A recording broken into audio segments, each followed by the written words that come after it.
আসসালামু আলাইকুম রহমতুল্লাহ। প্রিয় বন্ধুগণ, আজ আমরা জানবো আমাদের প্রিয় নবী হযরত মুহাম্মদ মুস্তাফা সাল্লাল্লাহু আলাইহি ওয়াসাল্লাম উনার একটি ঘটনা, উনার চাচা আবু তালিবের সঙ্গে ব্যবসায় যাওয়ার ঘটনা।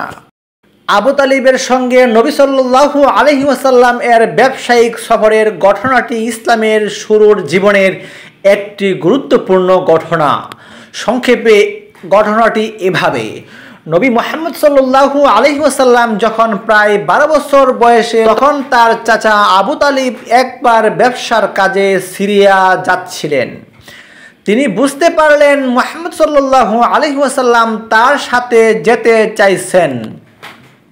এতিম বাতিজার প্রতি দয়া ও মমতার কারণে আবু তালিব তাকে সফরের সঙ্গে নিলেন। তারা কাফেলার সঙ্গে মরুভূমি পাড়ি দিয়ে বুসরা নামক স্থানে পৌঁছান। সেখানে এক খ্রিস্টান সন্ন্যাসী বাহিরা থাকছেন।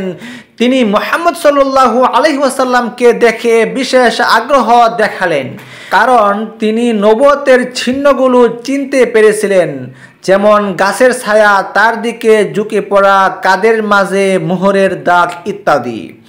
বাহিরা আবু তালিবকে সতর্ক করলেন, বললেন এই ছেলেটি ভবিষ্যতে মহান ব্যক্তিত্ব হবেন, তাকে লালন পালন ও সুরক্ষিত রাখুন।